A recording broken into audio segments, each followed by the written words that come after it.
Hello ladies and gentlemen, my name is RemovableSanity, and today I'm reviewing Slime Heroes on the Series X, developed by Pancake Games and published by Whitehorn Games. So what is Slime Heroes? Slime Heroes is a slime-orientated isometric Souls-like action game. The premise is you are the last slime alive after a genocide, and have become the only one left that can save your home from the corruption consuming it.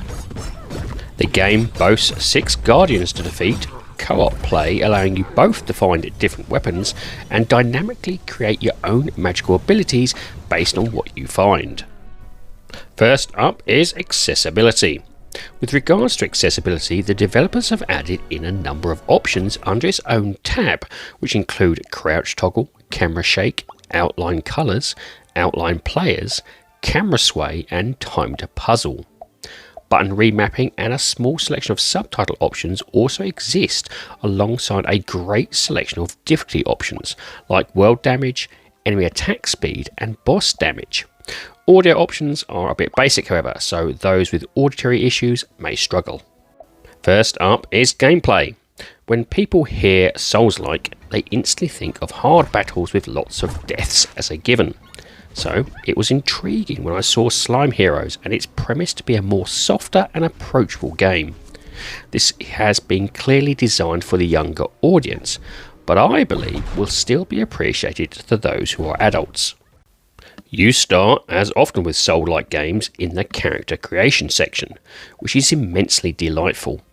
Here there's a variety of cute customizations that allow you to really get that unique look of your slime down to a T. From there, the story is narrated on how you and the world around came to be.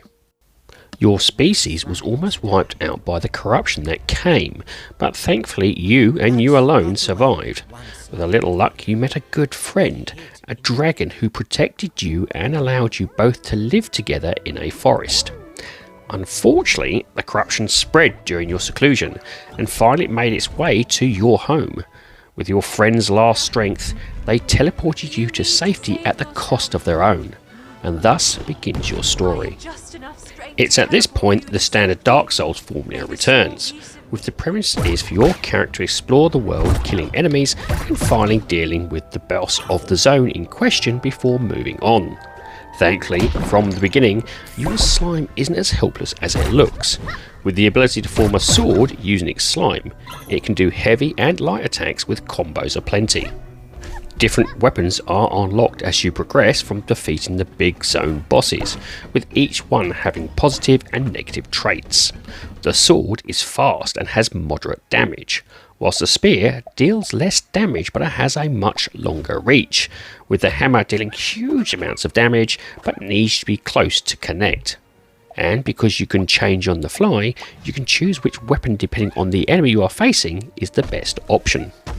Now, whilst there is no parry system, there is a very good double dodge, which recharges once used. This combination of attacks and dodges will make up the majority of your arsenal. However, the biggest and best attacks will be from your spells and buffs. Spells are dropped by enemies, and then you allocate them to a slot represented by a button, which means there is a limited number for you to use. They also need mana to use, which, like the main currency of the game, are dropped by attacking and killing enemies. The real game changer though is the ability to combine them with other abilities to completely change their attack or increase it somewhat. So, for example, the tornado spell on its own creates one tornado doing some damage. Combine it, say, with a meteor spell and it produces multiple smaller tornadoes. Or, if you combine a tornado skill with another tornado spell, it will double its size and strength. As long as you have found 2 of the same skill or another spell, you can combine anything to your heart's content. It's this combination of spells that make the game fun to experiment with and explore further. On top of all that, you can give all your spells elemental and unique buffs. So that multiple tornado spell I mentioned earlier, well, how about we buff it with fire, and now it makes a whirling arena of fiery death. As you progress, a vast network of different spells and buffs will be unlocked, from decoys, ice, grappling hooks, speed boosts, breath, and familiars are all there to explore and experiment with. Now, whilst you make your way through the vast selection of enemies, you'll soon realise that in one very important aspect, this isn't like Dark Souls. There is no healing flasks. Instead, you have heart bars that, once gone, means you'll respawn at the latest campfire to restart again.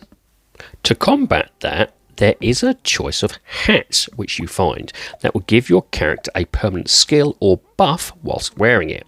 Some of these provide extra health, triple dodge, more damage, health, mana, or even drop more shards. Shards, I hear you say. Isn't that like Dark Souls for levelling up? Yes, it's exactly that, and just like most Dark Souls, once you die, you do get the chance to recapture those lost shards if you don't die before you reclaim them. Whilst the campfires provide the perfect place to upgrade your spells damage, mana and weapon damage and dodge speed, the only way to increase your character's health is by completing dungeons placed around the zones. They come in 3 types: boss fights, battle arenas, and puzzle zones. Boss fights is replaying the zone's boss fight whenever you want, whilst battle arenas is defeating waves of enemies.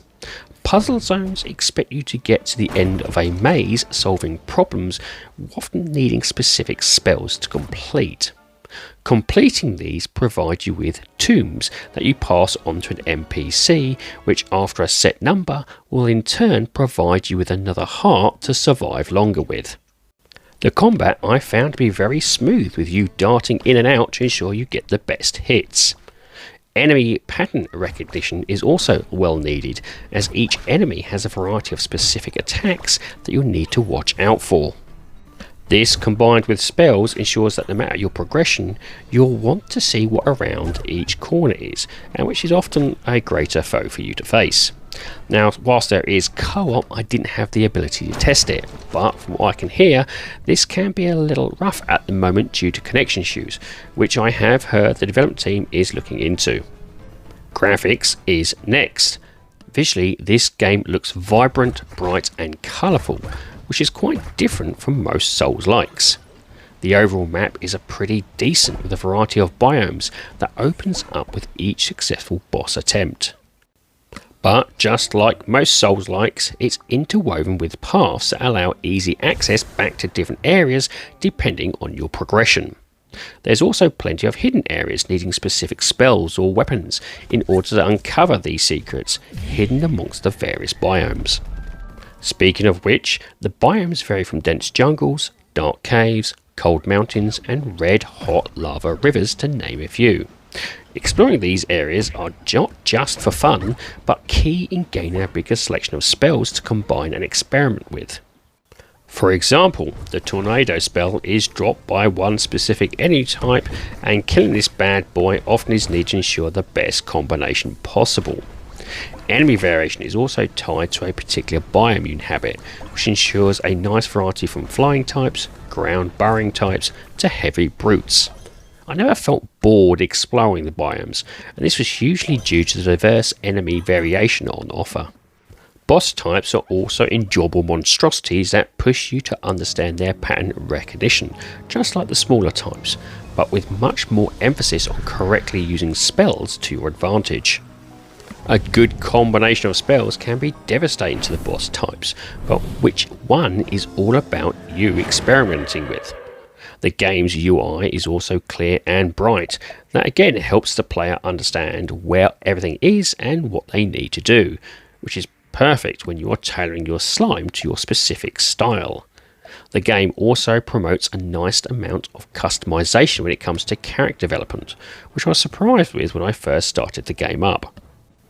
The camera view is set in an isometric location, allowing you to see a good amount of the map at any one time. However, this is still limited and will often hide enemies just out of view who can attack you at a moment's notice. This means rushing through the map isn't as ideal as it may appear, so slowly and careful exploration is key to surviving the longest. Overall frame rate and stability was superb in all of my gameplay, and even with the various effects happening at once, I didn't see any tearing or pop-ins. Finally, its sound. When it comes to the music in this game, the game embraces the cutesy style with its upbeat scores based in flute and chimes alongside drums to give it a more rural feel. It really does give the game a boost that, regardless of any type, provides you with epic battle scores, ensuring that you're always pushed to move forward.